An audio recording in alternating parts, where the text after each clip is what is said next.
आप किसी भी भाजपा से बुलवा लो, 2 मिनट के अंदर हिंदू मुसलमान न कर दे तो कहो।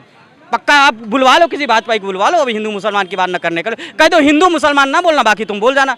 आप एक भी बाइट ले लो तो बताओ, तुरंत हिंदू मुसलमान बोलेगा। नहीं बोल पाएंगे वो लोग, नहीं बोल पाएंगे। मैं 1000 रुपए दे दूंगा अभी, मैं अपनी सामर्थ्य 1000 में 2000 दे दूंगा, 3000 1 लाख दूंगा, बिना हिंदू मुसलमान के 20 मिनट बोल के दिखा दे, हिंदू मुसलमान शब्द नहीं लेगा। अच्छा दे दूंगा। आप कह रहे हो कि भाजपा के आदमी 2 मिनट नहीं बोल पाएगा? 20 मिनट बोल के दिखा ले, 2 मिनट तो कहा सोच रहे।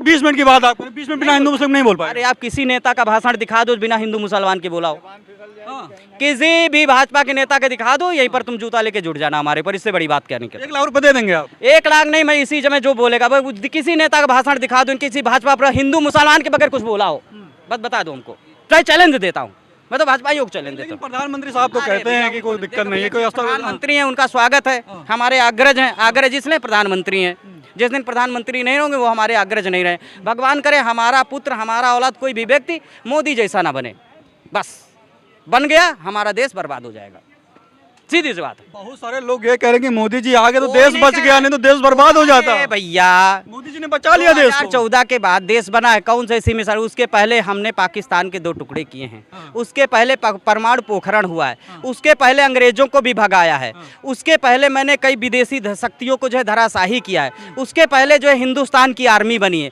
उसके पहले वायुसेना बनी है, उसके पहले गृह मंत्रालय बना है, उसके पहले लखनऊ का संसद ये विधानसभा बना है, इसके पहले तमाम राज्यों के जो है विधानसभा बने, उसके पहले का संसद बना हुआ है, उसके पहले का कानून बना हुआ, उसके पहले जो है लोग पढ़ करके आज जो बड़े बड़े कुर्सियों पर नौकरशाही ब्यूरोक्रेट पर बैठे हुए हैं। क्या बात करते हो, 2014 के बाद हुआ? अरे सब इससे ज्यादा झूठ क्या हो सकता है? झूठ बोलना हद होता है। जब जब देश में तानाशाह और राजाओं ने झूठ बोला, हमारा देश बर्बाद हुआ है, और दुर्भाग्य कितना झूठ बोलते हैं, इनको सच बोलना चाहिए, कम से कम इंसानियत का परिचय देना चाहिए। प्रधानमंत्री जी झूठ बोलते हैं क्या? नहीं सर, हम झूठ बोलते हैं, कौन सी बात उनकी सही है? उन्होंने कहा 2 करोड़ नौकरी देंगे, मिली नहीं मिली, नौकरी और चली गई। उन्होंने कहा 2022 तक सबका पक्का मकान होगा, हुआ नहीं हुआ। उन्होंने कहा 2022 तक हम अखंड भारत बनाएंगे, बनाया नहीं बना। उन्होंने कहा 2022 तक गरीबी दूर हो जाएगी, हुई।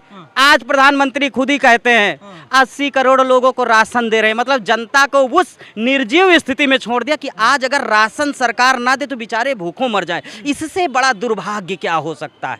मतलब इससे बड़ा देश का दुर्भाग्य, 80 करोड़ जनता केवल राशन पे टिकी हुई है, मतलब 80 करोड़ जनता केवल सिर्फ खा रही केवल राशन पर। मतलब ये कहते हैं नहीं कि हे अल्लाह हमें दे दे, हे भगवान हमें दे दे, उस पर जनता को बना दिया। सही बना दिया है उन्होंने, क्योंकि उनको पता हमारे देश की जनता जाति धर्म और संप्रदाय में बह जाती, उनको भावनाओं को भड़का करके इनका वोट लेने का काम है। और मैं आपके चैनल के माध्यम से जनता से कहना चाहता हूँ, बात जब भी हिंदू की मुसलमान की करे तो आप रोजगार पे टिके रहना। बात जब ये करे कि अच्छे दिन आएंगे तो कह दो पिछले वाले का वादा का क्या हुआ। जब बात काले धन की बात करे तो कह दो नोटबंदी के बाद काला धन कितना आया। स्कूल के क्लास में राजनीति आ गई है। मैं तो एक स्कूल में चला गया, मैंने बताया बच्चों हाथ उठाया, भाजपा के कितने हैं, सपा के? भाई साहब हाथ उठा दिए। 5th क्लास के बच्चों को राजनीति सिखा दिया, इससे बड़ा दुर्भाग्य क्या हो सकता है? छोटे छोटे बच्चे राजनीति सीखने लगे। क्या बात करते हैं अभी आप? हमने आपके अगर बच्चों से पूछा जा कौन बढ़िया, तो कोई मोदी बढ़िया बताएगा, कोई अखिलेश बताएगा। यार जिन बच्चों को पढ़ने की उम्र है उनको आप राजनीति सिखा दो, पढ़ेंगे क्या? देश का विकास क्या करेंगे? मैं तो ये कह रहा हूँ जो राजनीतिक पराकाष्ठा और नफरत का बीज इन्होंने बो दिया है वो आने वाली पीढ़ी को बर्बाद कर चुकी है। 3 बार बर्बाद कर चुकी है और भी बर्बाद कर चुकी है। मैं बता दूं केवल उत्तर प्रदेश की बात करूं, 35 लाख लड़का केवल एक बोर्ड में एग्जाम देता है। सीबीएसई को अगर छोड़ दिया जाए, अगर उन बच्चों के अंदर आपने राजनीति का जहर बो दिया है तो एक केवल हाई स्कूल इंटर की बात कर रहा हूं, बाकी क्लासेस के बच्चों को मिला दो तो हर साल 1 करोड़ बच्चे नफरत के जो है बाजार में बैठ करके नफरत की। आप करो कहीं ना कहीं जो छोटे मोटे बच्चे हैं जो हाई स्कूल इंटर में, उनके अंदर भी हिंदू मुस्लिम वाली भावना पैदा कर दी गई। आप किसी दिन स्कूल जा करके आप केवल इस चीज का डिबेट करा लीजिए, बच्चे आपको स्वयं जवाब दे देंगे। मेरे को देश का इतना बुरा हाल हो चुका कि छोटे छोटे बच्चों के अंदर हिंदू मुस्लिम हो गया। कह रहा हूं ना, आप किसी दिन इस भाई पत्रकारिता में तो स्कूल में भी आता कि बच्चों के अंदर एक नए कैडर का विकास किया जाए, बच्चों की सोच को आइडेंटिफाई किया जाए। ये भी इसको पत्रकारिता के दायरे में आता है कि मैं हर वर्ग से बात करूंगा, हर वर्ग की बात को लेकर के सरकार के पास। आप जाइए नौनिहालों के पास चले, 5 से 10 साल के बच्चों के बीच में चले जाइए और केवल एक ऐसा प्रश्न कर दीजिएगा घुमा करके। वैसे तो राजनीतिक प्रश्न वहाँ नहीं करना चाहिए, लेकिन एक बार परीक्षा के तौर पर कर लीजिए, सड़क से बच्चे जवाब दे देंगे। मोदी बढ़िया, कोई बोलेगा अखिलेश बढ़िया, कोई बोलेगा योगी बढ़िया। गोदी मीडिया की पहचान कैसे होगी? अभी मैं गोदी मीडिया के एंकर को सुन रहा था, बड़े दिलचस्प कह रही थी सरकार और पहलवानों के बीच बात चल रही है। मतलब सरकार और उन पहलवानों के बीच बात चल रही है जो बलात्कार के मतलब यौन उत्पीड़न के शिकार है, और देखिए कोई समझौता निकलेगा।